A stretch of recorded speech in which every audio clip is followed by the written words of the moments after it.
हरिओम। खूब सारे आशीर्वाद भगवान जी के। आज का बहुत प्यारा क्वेश्चन किसी ने करा था, क्या पति पत्नी का साथ साथ साथ जन्म होता है? बहुत प्यारा क्वेश्चन है, काफियों को हेल्प करेगा। जो श्राद्ध के दिनों में मैं ये वाला सीरियल जो चल रहे हैं, फिर उसके बाद तो आगे नवरात्रे आ जाएंगे। शक्तिशाली, रियल शक्तिशाली बनने के लिए हम बुजुर्गों को खुश करेंगे, पितरों को खुश करेंगे, तो हम शक्तिशाली और बन जाएंगे। सारी देवी शक्तियां हमारे अंदर आ जाती हैं। तो किसने ये क्वेश्चन करा, क्या ये सही है? पति पत्नी का साथ साथ जन्म का रिश्ता होता है? तो मैंने कितनों से बात करती थी ये वाली, और बहुत से लोगों को जानती हूँ जो पास्ट लाइफ रिग्रेशन भी करते हैं, हमारे ही सत्संग के हैं। खुशी की बात तो ये है, और भगवान जी ने पता नहीं कैसे कृपा बरसाई और ये आप लोगों के लिए मिलाते गए। कुछ आपने देखा होगा, पति पत्नी हम क्या करते हैं, मल्टीपल गुण अवगुण होते हैं हमारे में। नफरत भी करते हैं, प्यार भी करते हैं, झगड़ा भी करते हैं। इतना कंफ्यूज जीवन जीते हैं हम। अगर झगड़ा भी है, प्यार भी है, अलग अलग तरीके से लड़ाइयाँ भी होती हैं, कला क्लेश भी है, और दिन थोड़ा बहुत अच्छा है बाकी बुरा है, तो ये डेफिनेटली वो पति पत्नी बार बार आएंगे ही आएंगे जब तक हमारी डिमांड है। आप मानोगे नहीं, दादा लक्ष्मी भगवान जी से मिलने के बाद, उनके सत्संग के बाद, कितने पति पत्नी जो गृहस्थ के लोग थे, उन्होंने क्या करा, एक साइड कर लिया आपने। हाँ जी, हाँ जी, हाँ जी। जितना हमारा पास्ट लाइफ के कर्म भी हुए थे वो खत्म होना शुरू हो गए। दो हाथ से ताली बजती है ना, तो एक हाथ बंद कर दिया, तो जो कर्म थे वो खत्म होते होते होते वो खत्म हो गए। फिर दोबारा वापस आने का चांस ही नहीं रहा।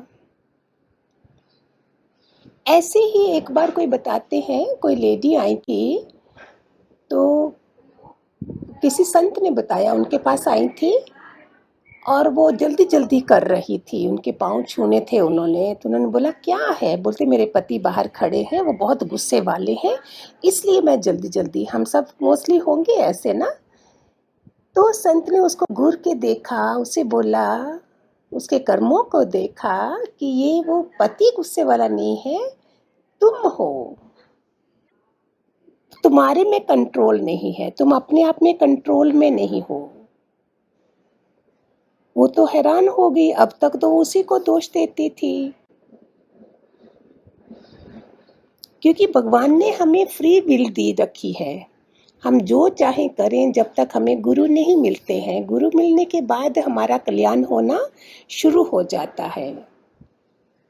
तो उन्होंने बताया, ये तुम्हारा पति जो तुम्हें कभी मारता भी है, डांटता भी है था, लेकिन मेरे मिलने के बाद, संत के मिलने के बाद उसने एटलीस्ट हाथ उठाना छोड़ दिया। देखो कितना फर्क पड़ता है सत्पुरुषों के मिलने का। वाइब्रेशन मिलना शुरू हो जाती है, हम कनेक्ट होना शुरू हो जाते हैं। तो ये उसका हाल था। तो ऐसे ही जो पति पत्नी शोषण भी कर रहे हैं, लड़ाई झगड़ा भी है, प्यार भी है, तो ये कैसा जीवन है? तो उसमें उनको बार बार हमारा जन्म कर्म तो खत्म नहीं हुए, तो आने के चांस तो बनेंगे बनेंगे। अभी अगर हमने नहीं आना है तो हमने क्या करना है? भगवान जी क्या बोलते हैं, तू एक आत्मा, शुद्ध आत्मा है, ये तेरे कार्मिक कर्मा है जहाँ भी तुम हो। अभी जितने सत्संग में आते होंगे, कोई थोड़े 10 लोगों में रह रहा है, कोई 2 लोगों में रह रहा है, कैसे? तो उसका थोड़ा सा अकाउंट बचा है, किसी का भी ज़्यादा था। जब भगवान जी पिछले जन्म मिले थे, हमने ख़त्म नहीं करा तो भी डबल होके आ गया।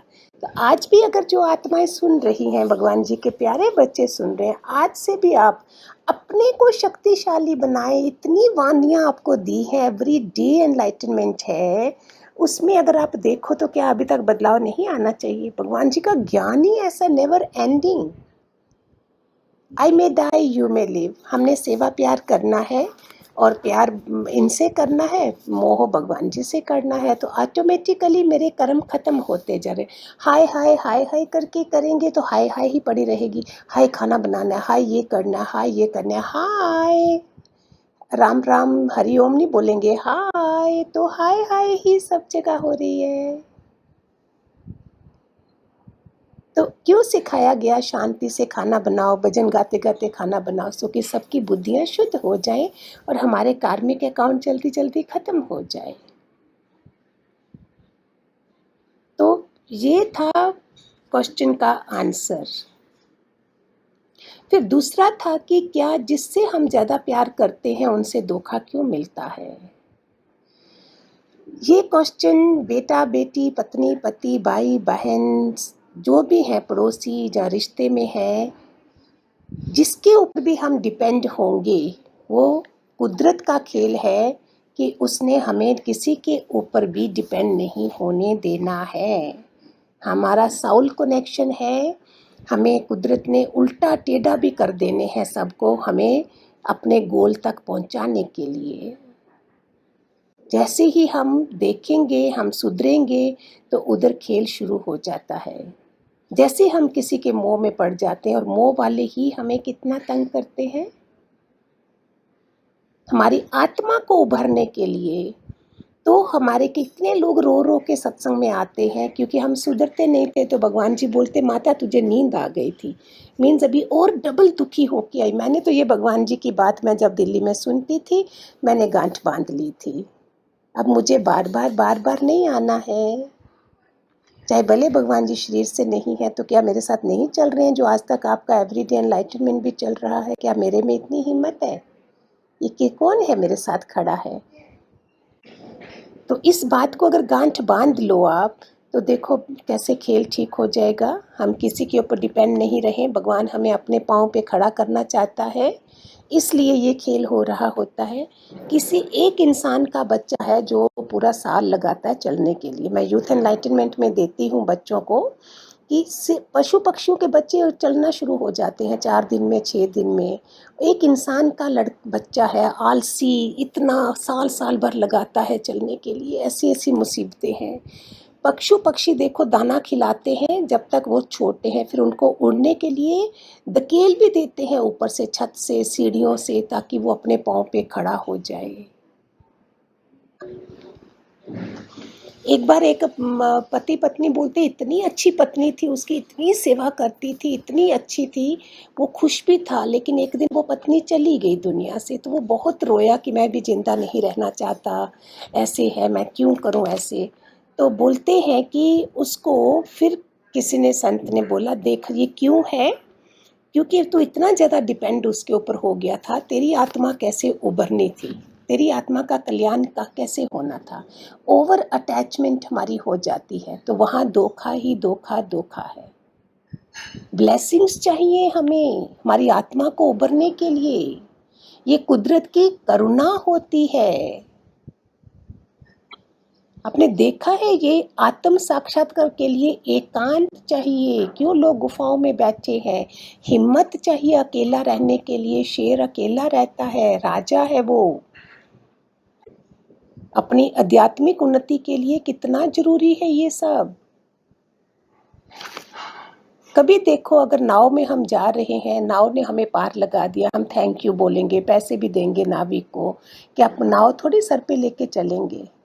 ऐसे तो मैं तो नहीं मानती। कैवल्य की सिद्धि हो जाने पर गुरु को भी छोड़ना है, मूर्तियों को भी छोड़ना है, हर चीज़ को छोड़ना है हमने। लेकिन वो समय जब आए, कैसा, जब हम उस तक पहुंचेंगे। साकार से निराकार में छलांग लगानी है। सोच सकते हो कभी? अब खाली ब्रेकफास्ट लंच डिनर तक मत रहिए जो भगवान जी के बच्चे हैं। 24 घंटे हमारे श्वास कहाँ जाते हैं। मैंने जो पितृ भागवत अभी लाइफ दी है, उसमें बताया था ब्रह्मा जी की भी शक शंका आगे थे कृष्ण में, और उनको जन्म लेना पड़ा था, और अपने पापों को उन्होंने कैसे खत्म करा। एक दिन में 3 लाख जाप करते थे। 1 लाख सुबह, 1 दोपहर, 1 शाम। कर सकता है 1 लाख कोई? 1 लाख ऊंचा ऊंचा बोलना है, थोड़ा दोपहर को मध्यम, और तीसरा अंदर ही अंदर में करना है। इतनी शुद्धता करनी है। 1 लाख 10 साल तक, 1 लाख 3 लाख करी तो कहाँ तक मन गया, कितने पवित्र हुए। हमारा भगवान जी के पास आने के बाद पूरा दिन ग्रस्त में है, सारे लोग हैं, जॉइंट फैमिलीज हैं, हमें सिर्फ अपना देखना है कि मैं कितना गंदा मन हो रहा है मेरा। सेवा भी कर रही हूँ लेकिन अंदर से इतनी गंदी वाइब्रेशंस। कैसे कैसे कर्म प्राणी हमारी जिंदगी में आ जाएंगे जो हमारे से सिर्फ नफरत करेंगे, क्योंकि हमने वैसा ही किया था। इस चीज को जिसने मान लिया उसको कभी किसी को दोष देगा? अभी जितने दिनों से ये वानियां चल रही हैं कर्मों के ऊपर, करते समय हम कितने खुश होते हैं और भुगतते समय कितना रोना पड़ेगा। तो अगर हमें गुरु मिल गए, भगवान जी मिल गए, फिर हम रोएं क्यों? बोले वाह भगवान, तुम ये भी खत्म करवा रहे हो मेरे से, आगे कैसे बढ़ेंगे हम? भगवान हमें सीमित थोड़ी रखना चाहता। अगर गुरुओं तक पहुंचाया है, कई लोग तो अभी पहुंचे ही नहीं इधर तक। उनको खाली कोई नामदारी खाली मिल गया होगा, घर में द्वेष भी है, ये भी है, थोड़ी देर नाम जप लिया। हमारा ज्ञान अभी वापिस जाने की तैयारी में है। नहीं तो हमें भी नाम मंत्र दे देते, कोई सत्संग नहीं होते सुबह शाम के हमारे। 6 महीना साल में हम जाके किसी बाबा जी को वहाँ चढ़ावा चढ़ा आते, और इधर हम अपने पूरे, अभी तो कोरोना है, अभी नो किटियाँ, नो संसार, नो ये है होगा। लेकिन पहले क्या होता था? एक मंत्र भी जप लिया और बस हमने ये भी कर लिया। हमारे ज्ञान में भगवान जी ने बोला आज तुम आई हो, कल लेक्चरर बन जाओ, कल देना शुरू कर दो। फिर पता चलता है ना अपना कि हम कहाँ तक खड़े हैं। किसी को आप समझाओगे और आपने नहीं करा हो तो कितना गुस्सा आएगा, अंदर में दुख होगा कि अरे मैंने तो ये अप्लाई नहीं करा है। इसीलिए हमारे ज्ञान में बढ़ोतरी है। 4 को बनाइए बोलते थे ना, जिससे हमारा कल्याण हो। आज ये 2 क्वेश्चन थे। पति पत्नी साथ साथ जन्म तक होता है, दूसरा क्यों धोखा खाते हैं जहाँ हमारा प्यार होता है। आज समझ आएगी कुदरत का कितना प्यार है हमारे पे कि हमें उसने आगे बढ़ाना है। हरिओम हरिओम, खूब सारे आशीर्वाद।